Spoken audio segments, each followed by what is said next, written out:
الحمد للہ رب العالمین والصلاة والسلام علی رسول الکریم۔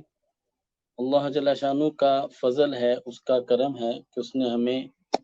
دین کی بات سننے سمجھنے کی توفیق عطا فرمائی۔ اس کے اوپر جتنا بھی اس کا شکر ادا کیا جائے اتنا ہی کم ہے۔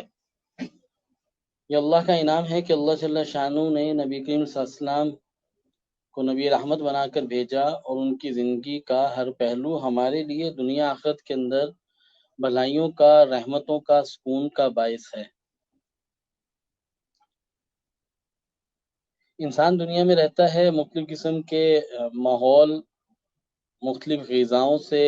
مختلف معاملات سے اس کا واسطہ رہتا ہے، اور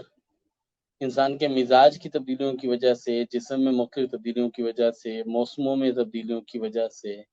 حادثات کی وجہ سے، ان چیزوں سے بھی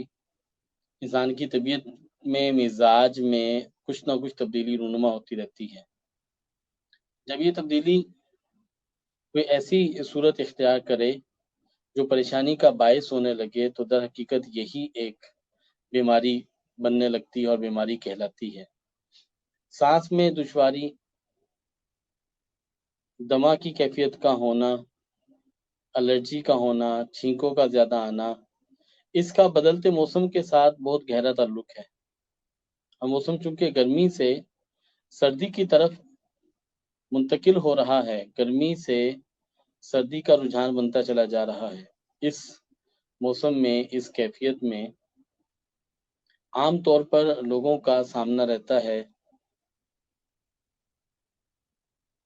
دمہ کے اعتبار سے، سانس میں دشواری کے اعتبار سے، کھانسی، نزلہ، بلغم، زکام، اس اعتبار سے یہ علامات سامنے آتی ہیں۔ اور جیسا کہ اب آج کل ایک کرونا کا دور چل رہا ہے، تو کرونا کی علامات کے اندر بھی سانس میں دشواری، گلا خراب رہنا، زکام ہو جانا، کھانسی مستقل رہنا، کھانسی کا ٹھیک نہ ہونا، یہ علامات چونکہ اس میں بھی ہمیں بہت زیادہ دیکھنے میں ملتی ہیں۔ لہذا اس میں ضروری نہیں ہے کہ موسم بدلنے کے ساتھ جو علامات پیدا ہو رہی ہیں وہ کرونا کی ہی ہوں۔ اس لیے لوگوں کو سمجھنا چاہیے اور فوری طور پر بہت زیادہ پریشان بھی نہیں ہونا چاہیے۔ اس موسم کے اندر، اس ویدر میں، چونکہ موسم بدلتا ہے اور بدلتے موسم کے ساتھ حساسیت بعضوں میں زیادہ ہوتی ہے، بعضوں میں الرجی کی سمٹمز ڈیولپ ہونے لگتی ہیں، الرجی ہونے لگتی ہے، اور اس میں سانس لینے میں دشواری ہوتی ہے، طبیعت چاہتی ہے کھڑکیاں دروازے کھلے ہوں، باہر نکل جائیں، اور اسی طرح سے کہیں ناک بند ہونے کی کیفیت ہوتی ہے، کہیں بلغم ریشے کی زیادتی ہوتی ہے، کھانسی زیادہ ہوتی ہے، اور بچوں کو، بڑوں کو، بوڑھوں کو، سبھی کو یہ عارضہ کس نہ کسی انداز میں فیس کرنا پڑتا ہے۔ ہم اس کا علاج دیکھیں گے قرآن تھراپی کے ذریعے سے، طب نبوی صلی اللہ علیہ وسلم کے ذریعے سے، کہ اس سے ہم کس طرح سے فائدہ حاصل کر سکتے ہیں۔ تو اگر ہم قرآن تھراپی کے ذریعے سے اس کا علاج کرنا چاہتے ہیں، صرف موسمی الرجی کی وجہ سے نہیں، بلکہ وہ لوگ جو پولن ڈسٹ الرجی میں مبتلا ہیں ان کے لیے بھی، وہ مریض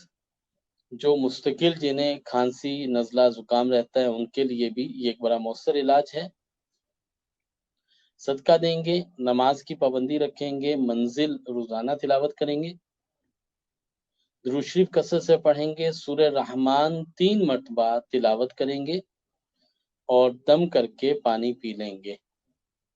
اور اسے کنٹینیو کریں گے 28 دن تک۔ اس سے الرجی، استما، سانس پھولنا، سانس کی دشواری، پھیپھڑوں کے اوپر انفیکشن، یہ بڑا اچھا کنٹرول ہونے لگتا ہے۔ اس موسم کی جتنی علامات ہیں وہ ٹھیک ہونا شروع ہو جاتی ہیں، اور اس سے ہماری یہ کافی علامات اور کافی چیزیں بڑی اچھی کور بھی ہو جاتی ہیں، کنٹرول بھی ہو جاتی ہیں۔ اسی طرح طب نبوی کے اعتبار سے کست البحری، جسے کست شیری بھی کہا جاتا ہے، یہ لکڑی کا ٹکڑا آپ کو کسی بھی پنسار سٹور سے مل جائے گا، یہ لے کر اسے پیس لیا جائے، اس کا پاؤڈر بنائیں، اور اگر آپ کو خالص پاؤڈر شکل میں ملتا ہے تو پھر آپ خالص پاؤڈر شکل میں لے لیں۔ اسے پیس کر آدھا چائے کا چمچ کست شیری 1 کپ پانی کے اندر آپ ابال لیں، اور کھانے کے بعد آپ اسے دن میں 1 سے 2 مرتبہ یا 3 مرتبہ اسے پی لیں، تو اس سے آپ کی بلغم ریشے کی شکایت، الرجی کی شکایت، کھانسی کی شکایت یہ بالکل دور ہو جائے گی، اور اسے دن میں 3 دفعہ کیا جا سکتا ہے، 4 دفعہ کیا جا سکتا ہے۔ جن پیشنٹس کو کرونا کی وجہ سے یہ سمٹمز ہوں، وہ پیشنٹ جو ہے اسے دن میں 3 سے 4 مرتبہ استعمال کر سکتے ہیں۔ سوال یہ ہے کہ اڈلٹس تو اس ریشو سے استعمال کریں، تو کیا بچے بھی اسے استعمال کر سکتے ہیں؟ کشتے شیری کا استعمال بچے بھی کر سکتے ہیں۔ 1 سال کی عمر سے لے کر 5 سال 12 سال کی عمر کے بچوں کے لیے، 1 سال کی عمر سے لے کے 5 سال کی عمر کے بچوں کے لیے 1/4 چائے کا چمچ کشتے شیری پاؤڈر آدھے کپ پانی میں ابالیں۔ جب 2-3-4 ابال آ جائیں تو اس میں شہد ملا کے یہ بچے کو دن میں 2 سے 3 مرتبہ پلا دیا جائے، تو اس سے انشاءاللہ العزیز بچوں کے جتنے عوارض ہیں وہ سارے کے سارے ٹھیک ہو جائیں گے۔ اور اگر 12 سال سے لے کے 20 سال تک کی عمر کے بچے ہیں تو ان کو آپ آدھا چائے کا چمچ 1 کپ پانی کے اندر ابال کے دن میں 2 سے 3 مرتبہ پلا سکتے ہیں، تو اس سے انشاءاللہ ان کا یہ عارضہ بہتر ہو جائے گا۔ اور اس سے اوپر کے لوگ 1 ٹی اسپون 1 کپ آدھی ٹی اسپون سے لے کر 1 ٹی اسپون تک 1 کپ پانی کے اندر ابال لیں، اور دن میں 4 سے 5 دفعہ 3 دفعہ یہ اپنے دن بھر کے اندر اسے استعمال کریں، اس سے یہ ساری علامات بہتر ہو جائیں گی۔ موسم بدلنے کی وجہ سے سردی لگ جائے، ٹھنڈا گرم ہو جائے، اس کے لیے ورس یہ ایک ہرب ہے اور بڑی آسانی سے دستیاب ہو جاتی ہے، پنسار سے مل جاتی ہے، اور حضرت اسما رضی اللہ تعالیٰ عنہ اسے استعمال کیا کرتی تھیں چہرے کے داغ دھبے دور کرنے کے لیے۔ نبی کریم علیہ السلام نے ذات الجنب، فلورسی، پھیپھڑوں کی جھلی میں پانی پڑ جانا، نمونیا ہو جانا، سینے میں درد ہونا، ان کے علاج کے لیے ورس ریکمینڈ کی ہے۔ اس کی ترتیب یہ ہے کہ آپ 50 گرام ورس 100 ml زیتون کے تیل میں مکس کر کے رکھیں، اور یہ تیل سینے پہ کمر پہ اس کا مساج کیا جائے، تو اس سے انشاءاللہ العزیز بہت جلد نمونیا کا اثر ختم ہو جائے گا اور باقی کیفیات بھی ٹھیک ہو جائیں گی۔ اسی طرح اگر کسی کو مسکولر پین ہو تو اس آئل کا اگر مساج کیا جائے تو اس سے یہ مسکولر پین بھی ٹھیک ہو جاتا ہے اور اس سے یہ تکالیف ٹھیک ہونا شروع ہو جاتی ہیں۔ وہ احباب جن کو نزلہ زکام بہت زیادہ رہتا ہے اور ہر وقت ان کے ناک بند رہتی ہے، چکرن رہتی ہے،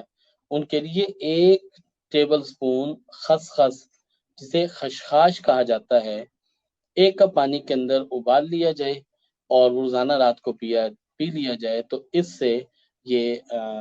نزلہ زکام اور ہر وقت ناک بند رہنا یہ ٹھیک ہو جائے گا، اور زکام جو ہے وہ بہتر ہونا شروع ہو جائے گا۔ اس سے انشاءاللہ العزیز یہ آپ کے مسائل حل ہو جائیں گے، اور ورس کا استعمال یہ باقی لوگ بھی اس اعتبار سے کر سکتے ہیں۔ کچھ سوالات ہم پروگرام میں شامل کر لیتے ہیں۔ ہمارے پاس یہ رحیم ہے نواب شاہ سے، ان کا سوال یہ ہے کہ ڈائلیسس پیشنٹ ہیں اور اس ڈائلیسس سے کیسے نکل سکتے ہیں، ان کی رہنمائی کر دی جائے۔ ڈائلیسس جو ہے وہ قبل علاج ہے، ڈائلیسس سے چھٹکارا حاصل کیا جا سکتا ہے، لیکن اس کے لیے ضروری ہے کہ آپ کا اپنا ہیلتھ سٹیٹس بلڈ ہو جائے۔ جو ڈائلیسس کا پیشنٹ ہے جب وہ ڈائلیسس کروا رہا ہوتا ہے تو ڈائلیسس کرواتے ہوئے چونکہ اب اس کا مشین کے ذریعے گردے صاف ہو رہے ہوتے ہیں، تو اس کے جسم کو پروٹین کی، کاربوہائیڈریٹس کی اور ان سب چیزوں کی ضرورت ہوتی ہے، اور ڈاکٹرز جو ہے وہ انہیں سب کچھ کھانے کی اجازت بھی دے دیتے ہیں، اور نتیجتاً جسم کے اندر جتنا بھی کوئی فاسد مادہ جو گردے جنہوں نے صاف کرنے ہیں، صفائی کرنی ہے، گردے نہیں کرتے، تو جسم میں سٹور ہوتا رہتا ہے، اور ہفتہ 10 دن کے بعد یا ہفتے میں 2 مرتبہ اس رخ کے بعد جو ہے اس کا ڈائلیسس کے ذریعے سے جسم کی صفائی کروا دی جاتی ہے۔ اس کے علاج کے لیے اپنی غذا کو مینٹین کریں، اپنی روزمرہ کی معمول کی زندگی کے اندر اپنی ورزش کو شامل کریں، ایچ بی لیول اپنا کم نہ ہونے دیں، جو دوائیں آپ کی چل رہی ہیں وہ دوائیں چلتی رہیں، ڈائلیسس آپ کا ساتھ فی الحال ہوتا رہے، اور سورہ علم نشرہ، سورہ قریش 101 مرتبہ پڑھنا شروع کر دیں، تو انشاءاللہ العزیز اس سے آپ کا ڈائلیسس رفتہ رفتہ بہتر ہوگا۔ ڈائلیسس کے ساتھ ساتھ آپ میں جو کمزوری آ رہی ہے، اگر وہ کمزوری نہ ہو اور آپ کا ہیلتھ سٹیٹس بلڈ ہوتا چلا جائے، تو آپ قرآن تھراپی کی مدد سے ڈائلیسس سے آپ کی جان چھوٹ سکتی ہے اگر آپ اسے پراپر مینیج کر کے اس کو چلا دیں۔ اگر اس کے ساتھ آپ ہجامہ شامل کریں تو اس سے بھی آپ کو بہت زیادہ فائدہ ہو سکتا ہے اور آپ اپنے آپ کو مینٹین کر سکتے ہیں، کنٹرول کر سکتے ہیں۔ جی دوسرا سوال ہے ہمارے پاس مسکولر ڈسٹرافی کے حوالے سے۔ انہیں بیکر مسکولر ڈسٹرافی ہے اور انہوں نے ان کا کہنا ہے کہ اس کا کوئی علاج نہیں ہے۔ جی واقعتاً مسکولر ڈسٹرافی ایک آٹومیون ڈیزیز ہے، کزن میرج کی وجہ سے ڈیولپ ہوتی ہے۔